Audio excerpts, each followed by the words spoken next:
সহজ লেসনে তোমাদের সকলকে স্বাগত। আজকে আমরা ক্লাস 7 এর ফার্স্ট সামেটিভ ইভ্যালুয়েশন 2024 সালের ইংলিশ সাবজেক্টের নমুনা প্রশ্নপত্র সেট 3 এর সম্পূর্ণ উত্তর সহ আলোচনা করব। তো চলো এই ভিডিওতে আমরা ক্লাস 7 এর ফার্স্ট ইউনিট টেস্ট 2024 ইংলিশ সাবজেক্টের এই প্রশ্নের উত্তরগুলো দেখে নিই। তার আগে এই চ্যানেলে নতুন হয়ে থাকলে অবশ্যই চ্যানেলটিকে সাবস্ক্রাইব করে রাখবে এবং বেল আইকনে প্রেস করার পর অল অপশনটি সিলেক্ট করবে, ভিডিওটিতে লাইক করবে, ভিডিওটি বন্ধু-বান্ধবের সঙ্গে শেয়ার করবে এবং কমেন্ট বক্সে নিজেদের মতামত লিখে জানাবে। আর এই সমস্ত প্রশ্ন এবং উত্তরের পিডিএফ ফাইল পেতে চাইলে সহজ লেসন অ্যাপটিকে ইনস্টল করবে, সেখানে ভিডিওর পাশে কিন্তু পিডিএফগুলোও দেওয়া থাকবে। এটা হচ্ছে তোমাদের ক্লাস 7 এর ইংলিশ সাবজেক্টের ফার্স্ট ইউনিট টেস্ট 2024 সালের একটি মডেল কোশ্চেন পেপার। দেখো প্রথমে দেওয়া আছে সেকশন এ রিডিং কম্প্রিহেনশন সিন। 1 নম্বর থেকে বলা হচ্ছে read the following passage and answer the questions given below. ঠিক আছে, এখানে তোমাদের একটি প্যাসেজ তুলে দেওয়া হয়েছে তোমাদের পাঠ্য বই থেকে, সেটা পড়তে হবে এবং সেখান থেকে যে প্রশ্ন দেওয়া হয়েছে সেগুলোর উত্তর লিখতে হবে।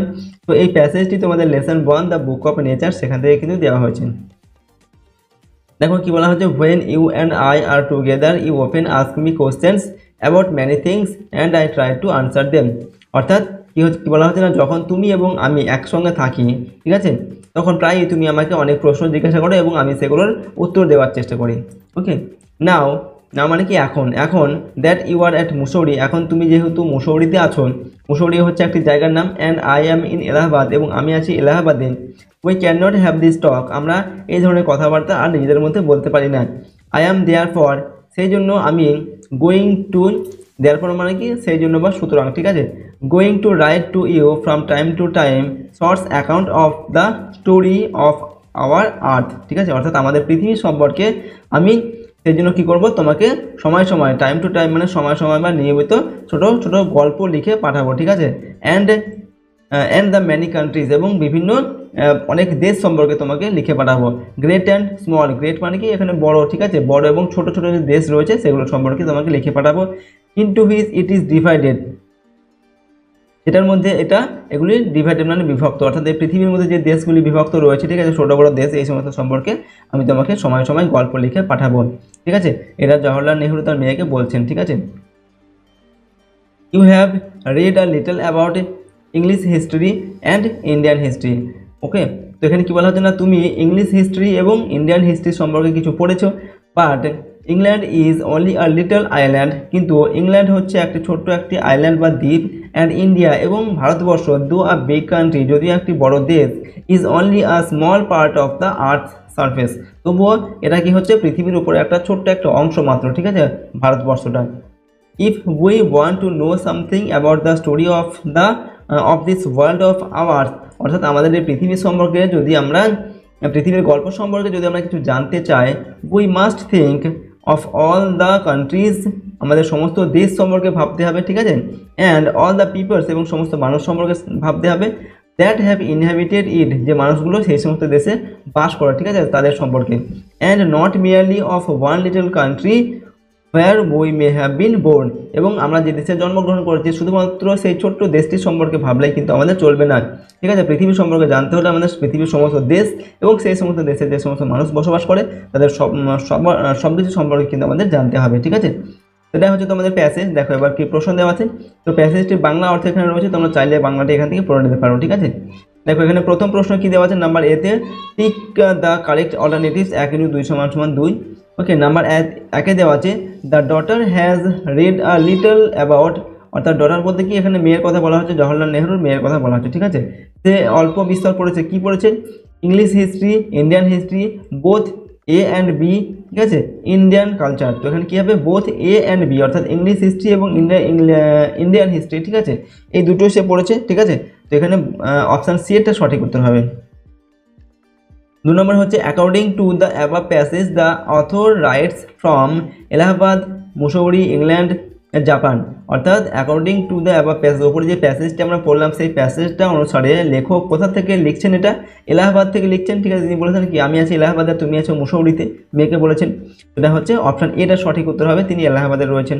এরপর দেখো নাম্বার বিতে রাইট ট্রু অর এফ, ঠিক আছে, ট্রু অথবা এফ লিখতে হবে, ফুল হলে লিখতে হবে ফলস, আর ঠিক হলে লিখতে হবে ট্রু। ঠিক আছে, 1 × 2 = 2। নাম্বার 1 দেওয়া আছে the daughter often ask questions to her father about many things, অর্থাৎ মেয়ে তার বাবাকে অনেক প্রশ্ন, প্রায় অনেক প্রশ্ন জিজ্ঞাসা করতো। এটা সঠিক তথ্য, তো তার জন্য লিখবে ট্রু। এরপর number 2, the father tries two answer this questions, বাবা সেই প্রশ্নগুলোর উত্তর দেওয়ার চেষ্টা করেন, এটাও হচ্ছে সঠিক, তো এখানে লিখবে ট্রু। এরপর হচ্ছে number C, complete the following sentences taking help from the passage, passage থেকে সাহায্য নিয়ে এখানে এই শূন্যস্থানগুলোকে পূরণ করতে হবে। ঠিক আছে, 1 নম্বর দাগে দেওয়া আছে you have read a little, কী হবে, you have read a little about English history and Indian history. ঠিক আছে, তুমি ইংলিশ হিস্ট্রি এবং ইন্ডিয়ান হিস্ট্রি সম্পর্কে অল্প বিস্তর কিছু পড়েছো। এরপর number 2, the writer and the daughter can not have talks because, কী হবে, অর্থাৎ লেখক এবং তার মেয়ে দুজনের মধ্যে এখন আর কথাবার্তা বলতে পারে না, তার কারণ কি না, because they are in two different places, কারণ তারা এখন দুজন দু জায়গায় থাকে আর কি। ঠিক আছে, এক জায়গায় তারা আর থাকেন না। এরপর section B, grammar and vocabulary, এখানে নাম্বার 2 দেওয়া আছে ডু অ্যাজ ডিরেক্টেড, নির্দেশ অনুসারে কাজ করে, 1 × 5 = 5। নাম্বার 1 দেওয়া আছে your behaviour was dash graceful than others. ঠিক আছে, put proper degree in the blanks, এখানে এই যে গ্রেসফুল, এটার প্রপার ডিগ্রি এখানে ব্যবহার করতে হবে, কি লিখবো আমরা, মোর গ্রেসফুল। ঠিক আছে, your behaviour was more graceful than others, অর্থাৎ অন্যান্যদের থেকে তোমার যে ব্যবহার সেটা আরও ভালো। ঠিক আছে, মোর গ্রেসফুল। এরপর number 2, I prefer T dash coffee, feel in the blank with preposition, এখানে প্রিপোজিশন বসাতে হবে। এখানে আমরা কি বসাবো, I prefer T to coffee, অর্থাৎ চায়ের থেকে আমি কফির থেকে চা বেশি পছন্দ করি। ঠিক আছে, প্রেফার মানে হচ্ছে বেশি পছন্দ করা। এরপর নাম্বার 3, হিজ ড্যাশ, এখানে দেওয়া হচ্ছে চাইল্ড, বলা হচ্ছে simplicity termed all, fill in the blanks with suffix to the root word, এই যে চাইল্ড এই ওয়ার্ডটার সঙ্গে সাফিক্স যোগ করতে হবে, অর্থাৎ এর শেষে কয়েকটা বর্ণ যোগ করতে হবে এবং নতুন শব্দ যোগ করে শূন্যস্থানে বসাতে হবে। তো এখানে আমরা লিখবো চাইল্ড লাইক। ঠিক আছে, মানে শিশুর মতো আর কি। তো his child like simplicity termed all, তার শিশুসুলভ যে ব্যবহার, ঠিক আছে, সেটা সবাইকে মুগ্ধ করে আর কি। এরপর 4 number, do not board a running bus, এখানে দেওয়া আছে আন্ডারলাইন দ্য পার্টিসিপেল অ্যাডজেক্টিভ, এখানকার পার্টিসিপেল অ্যাডজেক্টিভটা তলায় দাগ দিতে হবে। দেখেন রানিং বাস, এটা হচ্ছে একটি পার্টিসিপেল অ্যাডজেক্টিভ। ঠিক আছে, চলন্ত বাস, এটা হচ্ছে পার্টিসিপেল অ্যাডজেক্টিভ। 5 নম্বর দাগে he solved the problem change into present continuous tense, এই the he solve the problem, এটাকে বলা হচ্ছে কি চেঞ্জ ইনটু প্রেজেন্ট কন্টিনিউয়াস টেন্সে লিখতে হবে। এটা তো প্রেজেন্ট কন্টিনিউয়াস টেন্সে লিখলে আমরা কীভাবে লিখব, he is solving the problem, সে প্রবলেমটা বা সে সমস্যার সমাধান করছে। এখানে হি সলভড, এটা হচ্ছে পাস্ট ইনডিফিনিট টেন্সে দেওয়া আছে। ঠিক আছে, হি সলভড দ্য প্রবলেম, সে প্রবলেমটি সলভ করেছিল। ওকে, পরের প্রশ্ন সেকশন সি, রাইটিং স্কিল, এখানে দেওয়া আছে number 3, write a letter to your friend inviting him or her to attend your forthcoming birthday party, অর্থাৎ তোমার যে বার্থডে পার্টি বা তোমাদের জন্মদিন আসছে, ঠিক আছে, সেই জন্মদিনে তোমার নেমন্তন্ন, তোমার বন্ধুকে বা বান্ধবীকে নেমন্তন্ন পত্র লিখতে হবে একটা। ঠিক আছে, প্রশ্নের মান হচ্ছে 4 নম্বর। তো কীভাবে লিখবে এই পত্রটিকে, প্রথমে কী করবে, তোমার ডান দিকে, পৃষ্ঠার ডান দিকে, ঠিক আছে, নিজের অ্যাড্রেসটা লিখবে, ওন অ্যাড্রেস, মানে এখানে নিজের অ্যাড্রেসটা লিখবে, তার নিচে যেদিনকে লিখবে সেদিনকার ডেটটা এখানে লিখবে। এরপর বাঁ দিকে চলে আসবে এসে মাই ডিয়ার অরুণ, অর্থাৎ মাই ডিয়ার নিজের যে বন্ধু বা বান্ধবীর নামটা লিখবে। ঠিক আছে, এরপর লিখবে, দেখো আমরা কি লিখছি, you will be glad to know that 29 March is my forthcoming birthday, অর্থাৎ তুমি শুনে খুশি হবে যে 29 মার্চ হচ্ছে আমার আসছে জন্মদিন। ঠিক আছে, my parents have arranged a small party at our house in the evening at that day, অর্থাৎ ওই দিন আমার বাবা মা আমাদের বাড়িতে একটা ছোট্ট পার্টি বা ছোট্ট একটা অনুষ্ঠানের আয়োজন করেছেন। ঠিক আছে, I would earnestly request you to join the party, এবং আমি তোমাকে আন্তরিকভাবে ওই পার্টিতে যোগদান করার জন্য অনুরোধ করছি। ঠিক আছে, I have invited my other friends also, এবং আমার অন্যান্য যে বন্ধু বান্ধবী তাদেরকেও আমি অলরেডি নেমন্তন্ন করেছি। There will be lots of fun in the party, ঠিক আছে, অর্থাৎ পার্টিতে আমরা খুব মজা করব। I am looking forward to seeing you, আমি তোমার প্রত্যাশায় থাকবো। ঠিক আছে, এভাবে লিখলাম। এরপর লেখার পর তুমি কি করবে, ডান দিকে লিখবে ইউর ফ্রেন্ড লিখে নিজের নামটা লিখবে, এবং বাঁ দিকে নিজের বন্ধুর যে অ্যাড্রেস সেটা লিখবে, এবং নিচে একটা ডেট লিখবে। ঠিক আছে, এর সঙ্গে আরেকটি রাইটিং দেওয়া আছে, অথবা দিয়ে বলা হচ্ছে যে কোনো একটি তোমরা লিখবে, write a story using the following outlines give a moral, এখানে তোমাদের কিছু আউটলাইন দেওয়া আছে, এগুলোর সাহায্যে একটি গল্প লিখতে হবে প্রশ্নের মান, এবং সেই গল্পের একটি মরাল লিখতে বলা হচ্ছে, নীতি কথা লিখতে হবে। ঠিক আছে, তো কিভাবে লিখবে দেখো, এখানে কি দেওয়া আছে আউটলাইনগুলো। আর ক্রো একটা কাক ছিল, ঠিক আছে, ফাউন্ড মিট সে একটা মাংসের টুকরো পেয়েছিল, flew to a tree to release the piece of meat, এবং সে উড়ে চলে গেল সেই মাংসের টুকরোটাকে খাওয়ার জন্য।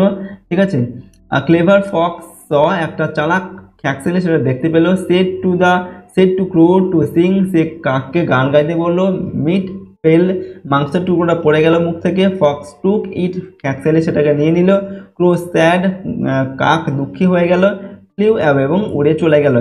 এইগুলোর সাহায্যে তোমাকে গল্পটিকে লিখতে হবে। দেখো আমরা গল্পটিকে এখানে লিখছি, প্রথমে গল্পটা একটা নাম দিচ্ছি, the fox and the crow, অর্থাৎ খ্যাকসিয়ালি এবং কাক। ওয়ান ডে মানে একদিন, a crow stole a piece of meat and flew away with it in her beak. তো একদিন কি হয়েছিল, একটা কাক তার মুখে করে এক টুকরো stole a piece of meat মানে এক টুকরো মাংসের টুকরো সে চুরি করেছিল। ঠিক আছে, and flew away with it in her beak, এবং ঠোঁটে করে সেটা নিয়ে সে উড়ে চলে গেল। হি স্যাট অন আ ব্রাঞ্চ, সে একটা গাছের অফ আ ট্রি, সে একটা গাছের ডালে গিয়ে বসলো। আ ক্লেভার ফক্স স ইট, এবং একটা চালাক খ্যাকসেলে সেটা দেখতে পেল।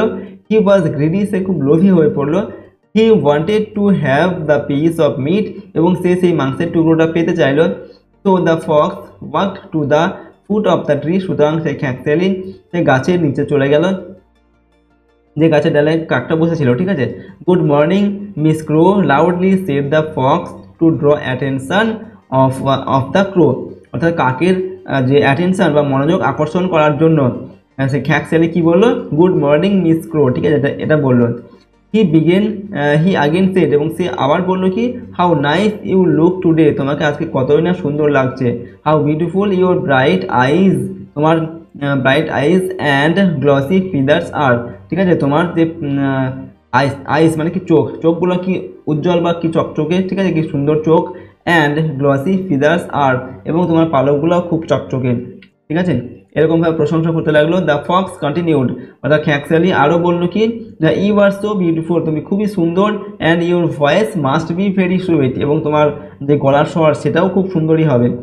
ক্রো the fox requested the crow to sing a song, এবং সেই খ্যাকসেলি কাকটাকে একটা গান গাওয়ার জন্য অনুরোধ করলো। The foolish crow was pleased at the praise of the fox, সেই বোকা কাকটা খ্যাকসেলের এই সমস্ত যে প্রশংসা করলো তাতে সে কি হয়ে গেল, প্লিজড হয়ে গেল, মানে সে মুগ্ধ হয়ে গেল। ঠিক আছে, as soon as she opened হার বিক টু সিং, যেই সে তার ঠোঁট থেকে হা করলো গান করার জন্য, the piece of meat fell down, মাংসের টুকরোটা পড়ে গেল, and the clever fox picked it up, এবং সে কী করলো, সেই খ্যাকসেলিটা সেটাকে কুড়িয়ে নিল মাটি থেকে। ঠিক আছে, অ্যান্ড ওয়েন্ট, এবং সেখান থেকে চলে গেল। ঠিক আছে, তো এরকমভাবে আমরা গল্পটিকে লিখলাম, এবং এই গল্পটির একটা নীতি কথা আমরা লিখছি, আ ফ্ল্যাটারার মাস্ট নট বি ট্রাস্টেড। ঠিক আছে, ফ্ল্যাটারার মানে হচ্ছে যে খুব তোষামত করে, এরকম কোনো ব্যক্তিকে বা কাউকে বিশ্বাস করা উচিত নয়। ঠিক আছে, তো দেখো এখানে আমরা ক্লাস 7-এর তোমাদের ফার্স্ট ইউনিট টেস্ট ইংলিশ সাবজেক্টের একটি মডেল কোশ্চেন পেপারের উত্তর সহ আলোচনা করলাম। প্রশ্নোত্তরগুলো তোমরা ভালোভাবে কিন্তু প্র্যাকটিস করবে তোমাদের প্রথম ইউনিট টেস্টের পরীক্ষার জন্য। আর যদি এই চ্যানেল নতুন হতে হয় চ্যানেলটিকে সাবস্ক্রাইব করে রাখবে, বেল আইকনে প্রেস করে অল অপশানটিকে সিলেক্ট করবে, এবং ভিডিওটিতে একটি লাইক করবে, ভিডিওটি বন্ধু বান্ধবের সঙ্গে শেয়ার করবে, কমেন্ট বক্সে নিজের মতামত লিখে জানাবে, এবং এর প্রশ্নোত্তরের পিডিএফ ফাইল পেতে চাইলে সহজ ভাষা অ্যাপটিকে ইনস্টল করবে, সেখানে ভিডিওর পাশে কিন্তু পিডিএফগুলোও দেওয়া থাকবে। তো আজকে আমরা ভিডিওটিকে এখানে শেষ করছি। সম্পূর্ণ ভিডিওটি দেখার জন্য অসংখ্য ধন্যবাদ।